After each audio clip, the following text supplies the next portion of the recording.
हाँ, सवाल लीजिए। तो मोबाइल बंद कर दीजिए आपका। इस्लाम कबूल करने से पहले किया गया शिर्क माफ हो जाएगा, ये सवाल है। हाँ, हो गया ना सवाल आपका। इस्लाम कबूल करने के पहले किया गया शिर्क माफी होगा। इस्लाम कबूल करने के बाद में भी अगर कोई शिर्क करता है तो भी माफ हो जाएगा। शिर्क की माफी है, फिर उस आयत का क्या होगा? सब माफ करेंगे, शिर्क माफ नहीं करेंगे। वो आयत से ये मेरी बात टकरा रही ना। असल में शिर्क क्या है वो समझना पड़ेगा हमको। कोई भी आलिम आपको ये नहीं कहेगा कि भाई ईमान में आ गए उसके बाद में शिर्क करे तो माफ नहीं होगा। माफी होगा बोलेगा वो, लेकिन ये आयत को समझा भी नहीं सकेगा। कि एक चीज बताइए, अब देखिए मैं मिसाल देता, एक चीज बताइए कैसा होता कि छोटी सी मिसाल कि किसी को किसी ने गाली दिया, हाँ, गाली दिया उसको, अब फिर उससे माफी मांग रहा है वो, और माफी भी ऐसी मांगता वो गाली दे के माफी मांगता कि मेरे को माफ कर दे, दूसरी गाली तैयार, तो उसको माफ करेगा क्यों? दूसरी मिसाल, एक झाड़, हम कोई दरख्त संदल का झाड़ काट रहे हैं, संदल के झाड़ पे चढ़े काट रहे, अब एक एक संदल के झाड़ की फांदी निकाल रहा है उससे दरख्त की, नीचे गिर रही। अब जिस डाल पे गड़ा खड़ा है वो वही डाल काटेगा तो नीचे गिरेगा कि नहीं? मेरी बात समझो, मैं ले जा रहा कहाँ पर? जिस डाल पे बैठा है मैं बराबर ले जा रहा, तो आपने और सवाल करना, वो गिरेगा। मेरे को बताए शिर्क कर रहे हैं हम, माफी किससे मांग रहे हैं? अल्लाह से। मेरे को सवाल कर, शिर्क करा मैंने, समझो, माफी किससे मांग रहा? अल्लाह से। अल्लाह से माफी मांगता, और माफी मांगने में भी अगर शिर्क करूं मैं, कि माफी मांगने में भी शिर्क हो रहा है, अगर देखिए कि माफी अल्लाह से मांगे जा रही है, लेकिन उसके बाद में भी जैसा हम बचपन में बनाते ना पेट में पिट्टू, तो माफी मांगने में भी शिर्क कर रहा है, तो माफ करेगा क्या अल्लाह? माफी नहीं करेगा, माफी मांगने में भी शिर्क। अब सूरह अल मोमिनून आयत नंबर 117, फिर बात आती ना, कोई मुत्तफिक रहेगा चाहे ना रहेगा। सूरह अल मोमिनून आयत नंबर 117 कि जब तुम अल्लाह से हम माफी मांगते, दुआज करते ना कि अल्लाह माफ कर दे, दुआ करते ना सर, दुआ करते ना माफी मांगने की। सूरह अल मोमिनून आयत नंबर 117 में क्या है? जब जो दुआ में अल्लाह के साथ किसी को पुकारे उसकी दुआ बेदलील है, ऐसी कोई दलील अल्लाह ने नहीं उतारी। आराम से इसको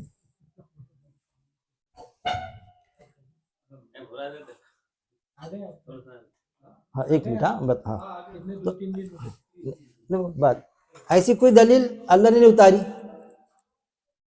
कि हम अल्लाह से माफी मांगे और उसमें भी शिर्क करें। अब देखिए कि माफी मांगने में दुआ करेंगे तो अल्लाह से दुआ है ना एक तरह की हो कि अल्लाह मुझे माफ कर दे, मैं ऐसा करता था, मुझे माफ कर दे। ईमान वाले होकर शिर्क करें, अल्लाह मुझे माफ कर दे, और उसमें भी अगर शिर्क कर दे हम, तो हम ढूंढो कि माफी मांगने में भी शिर्क करते क्या? क्योंकि अल्लाह माफी मांगने में शिर्क कैसा? ये हाँ वही तो है ना, अब बता रहा हूँ मैं, बता, हाँ उनको मालूम है नूर भाई को, लेकिन वो चाह रहे कि मैं बोलूं। अब देखिए, हाँ अब देखिए माफी मांगने में कैसा शिर्क होता है। अल्लाह तुम्हारे शहरक के करीब है, शहरक के करीब है ना, ये जो शहरक होती ना इससे भी ज्यादा करीब है। तुम चल कर आते, अल्लाह दौड़ कर आता ना, दौड़ के आता। सीधी सीधी बात है। किसी शख्स ने ये कहा, आपने मिला दिया कोई बड़े ऑफिसर से, मुझे ऑफिसर से मिला दिया, बाद में आप ऐसा मिला रहे कि डायरेक्ट जान पहचान करा दे रहे आप, तो कोई काम रहा तो मेरी कोई जरूरत नहीं, डायरेक्ट साहब के पास जाना, काम करना। साहब खुद कह रहा मेरे से डायरेक्ट बोलो अकील बाबू। अब फिर अगर मैं किसी को ले जाऊं सपोर्टर जिसकी प्रोविजन रखा नहीं साहब ने, साहबों का साहब, बादशाहों का बादशाह, हाकिमों का हाकिम, वो तुम्हारे शहरक के करीब है। कुरान की आयत, हर ईमान वाला अल्लाह का वली, और मैं हर ईमान वाले का वली हूँ, दोस्त हूँ। अल्लाह बोलता जो भी मांगने का, हदीस में आता जूते का तस्मा भी मांगने का रह तो भी मुझसे मांगो।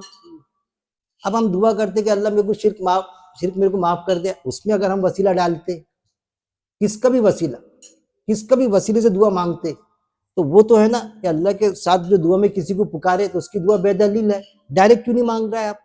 तो उलमाओं की अक्सरियत इस चीज को, अक्सरियत कहूंगा यहाँ, इस चीज को रद्द करती। मौलाना जूनागढ़ी साहब खुद रद्द करते कि वसीले की दुआ ऑथेंटिक नहीं है, लेकिन कुछ है जमात या कुछ है कि जो वसीले की दुआ को बिल्कुल जगजू पैमाने पर चलने थी कि नहीं वसीला चलेगा, और आप सल्लल्लाहु अलैहि वसल्लम का वसीला, आप सल्लल्लाहु अलैहि वसल्लम की शख्सियत से कोई इनकार नहीं है, लेकिन जिस चीज के लिए अल्लाह ने मना किया ना, तो अल्लाह ने हमको डायरेक्ट नहीं बताया मना किया।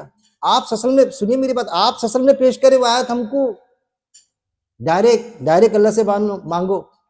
अगर होता तो आप सल्लल्लाहु अलैहि वसल्लम ये कहते, और हदीस भी अब पूरा कंप्लीट सुनना पड़ेगा। जब पानी नहीं आता था, हदीस मौजूद है, तो पहाड़ी पर जाते थे आप सल्लल्लाहु अलैहि वसल्लम और सब कुछ जाते थे, अल्लाह से दुआ करते थे। गौर से सुनना सलाम साहब, हाफिज साहब, पहाड़ी पर जाके दुआ करते थे। गौर से सुनिए, आप सल्लल्लाहु अलैहि वसल्लम चले गए दुनिया से, पानी नहीं आया, वक्त के खलीफा गालिबन अबू बकर सिद्दीक रज़ियल्लाहु अन्हु थे, सब उनके पास में गए, पानी नहीं आया, कैसा करना? तो बोले आप सल्लल्लाहु अलैहि वसल्लम क्या करते थे? पहाड़ी पर जाके दुआ करते थे। तो आप सल्लल्लाहु अलैहि वसल्लम तो नहीं हमारे बीच में, कब्र अथर पे नहीं गए आप सल्लल्लाहु अलैहि वसल्लम के कि कब्र अथर पे जाएंगे और वहां से दुआ कराएंगे। उनके चाचा थे, उनके अब्बास रज़ियल्लाहु अन्हु, उनके पास में गए, वो जिंदा थे ना, हयात थे, तो उनको साथ में ले गए क्योंकि उनका खून था, ब्लड था, साथ में गए, पहाड़ी पर गए, दुआ मांगे। दुआ में कहीं भी ऐसा नहीं आता कि आप सल्लल्लाहु अलैहि वसल्लम के वसीले से दुआ मांगे करके। गलत बोल रहा मैं, हदीस है कि दुआ में वसीले से, अगर वसीला होता तो वहीं पर ही फिट होता था। अब कोई अगर इस हदीस को, मैं तो मानता, मैं मुनकर हदीस नहीं हूँ, जो टकराती उसका मुनकर हदीस, ये तो एक्चुअल कुरान की तर्जुमानी करती, मैं इस चीज को मानता। वो जो उलमा है, दूसरे उलमा हजरात, वो भी मानते, लेकिन कोई है कि नहीं मानते। अब उसके लिए अपन उसमें वो नहीं बनना, कभी दुश्मनी नहीं करना, मुखालिफत इल्म की बुनियाद पे होना, बुक्स की बुनियाद पे नहीं, ताना नहीं देना किसी को, कोई जरूरत नहीं। वो उनका अकीदा वही तो दुरुस्त करने का, हो सकता कोई मेरा अकीदा खराब होगा तो आप लोगों के जरिए से मैं दुरुस्त हो जाऊंगा, तो अपने आप को दुरुस्त करो। लेकिन कोई फिर भी करता है तो ऐसा मत समझो वो हमारे मजलिस के लायक नहीं है, बिल्कुल नहीं। मैं तो बोलता जो ऐसा है ना मामला, वही हमारे मजलिस के लायक है। आज नहीं तो कल बात समझ में आ जाएगी। अकील भाई से जो गलती होती तो अकील भाई हमारे मजलिस के लायक, हम बोलने देंगे अकील भाई को, आज नहीं तो कल दुरुस्त हो जाएगा। अकील भाई नहीं होगा तो नहीं होगा, हमको हमारी जन्नत बनाना है। हाँ, अब उसके रेफरेंस जो है, तो वसीले का मतलब जो बताते ना, तो सूरह अल माइदा की आयत नंबर 35 है, सूरह अल माइदा की आयत नंबर 35, उसका रेफरेंस दिया जाता कि उसमें है ना कि अल्लाह से मांगो तो अल्लाह के लिए वसीला तलाश करो। आयत में बाकायदा अल्लाह के लिए हाँ वसीला तलाश करो। तो वसीले को नाम नहीं है, वसीला, हाँ वसीला यानी जरिया, माध्यम। वसीला मैं बता, वसीला यानी जरिया, माध्यम, कि अल्लाह के करीब होने का माध्यम, अल्लाह से कुर्बत, अल्लाह से करीब होने का माध्यम, जरिया तलाश करो। तो क्या जरिया है? हमारे नेक अमल अल्लाह से करीब होने का जरिया है। माँ बाप की खिदमत करो डट के, उलमाओं की इज्जत करो डट के, उलमा हक की, उन्होंने जो बात बोले बिल्कुल उलमा हक को मानो। कोई जमात अगर हक बात की करती बिल्कुल मानो, भले उस जमात से ना जुड़े रहे हम, लेकिन बोलो यार ये जमात का ये अकीदा तो फर्स्ट क्लास है, बिल्कुल मानूंगा मैं। क्यों हम ये सोचते कि एक किसी जमात से ऐसी चिड़ करते, उसके सही अकीदे भी है तो उस पर भी हमको चिड़ हो जाती है, क्या हम फैला के रखे? हम जिस जमात से जुड़े हैं तो उसकी गलतियां भी को भी हम नजरअंदाज करते, किसी दूसरी जमात का कोई गलती रही तो उसको दे हम डंके की चोट पर लगाते। तो ये चीजें नहीं, गुरु अज़बियत नहीं। अल्लाह वहां पर जमातों के हिसाब से फैसले नहीं करेंगे जन्नत दोज़ख के, हमारे अमल के हिसाब से। वसीला मतलब हमारे नेक अमल वसीला है, बस जो भी नेक अमल करेंगे आप वो वसीला बनेंगे, उसके अगेंस्ट में आप जन्नत में जाएंगे। जरिया वसीला, हाँ। अभी आपने कहा ना आयत नंबर 35 को, अरे उनको दो ना, एक मिनट, वो किधर है? वो इनका आवाज ही नहीं आ रहा होगा, वो देंगे तो आवाज आएगा। मैं जाके लेता ना आदर। हाँ हाँ बोलिए, शॉर्ट सवाल करना, शॉर्टकट। गुनाहों की माफ़ी के लिए तो कोई वसीला नहीं है, डायरेक्ट अल्लाह ताला का उदूनी इस्तजिब लको, मुझसे मांगोगे मैं तुम्हें दूंगा, ले लिया।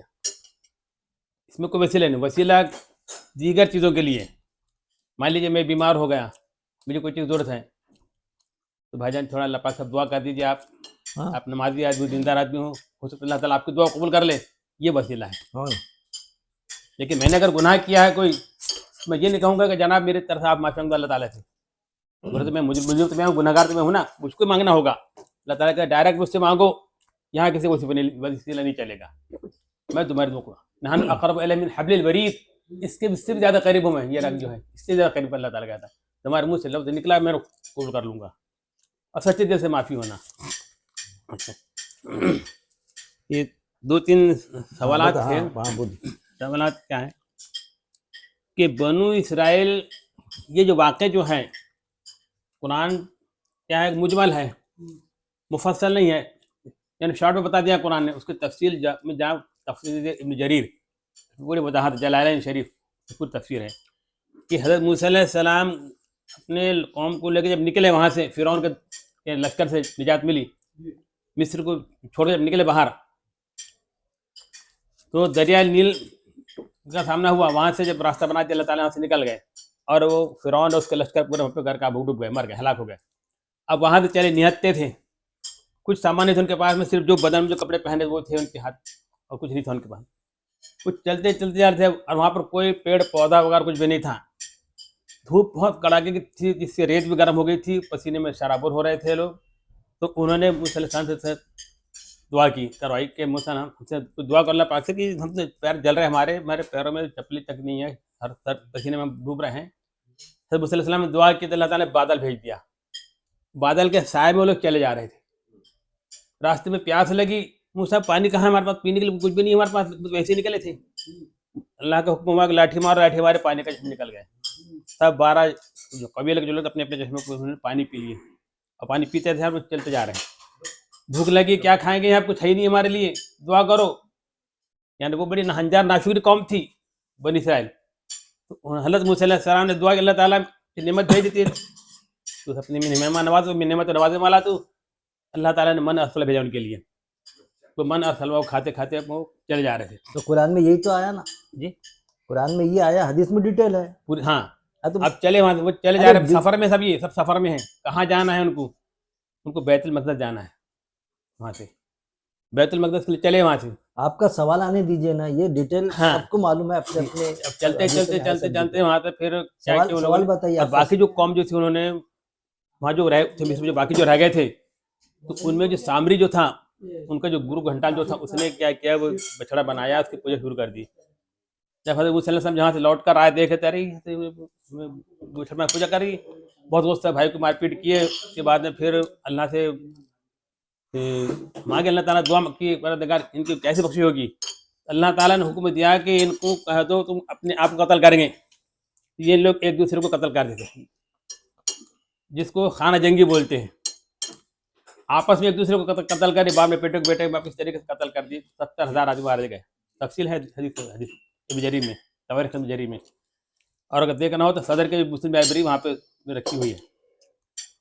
तो उसके बाद में फिर हज़रत मूसा अलैहिस्सलाम से लोग निकले, और हाँ, आपस में एक दूसरे को, वो गुनहगार लोगों ने, आप बोल रहे कत्ल किए। हाँ, एक मौलाना ने बोला, एक मौलाना बोलता कत्ल नहीं किया आपस में एक दूसरे को। अब बोलना क्या? फ़क़्तुलू के लफ्ज़ आए हैं। हाँ? हाँ, फ़ज़रिबू में तो मारना, अरे अपने नफ्सों को आया नहीं, अनफुसकुम, एक दूसरे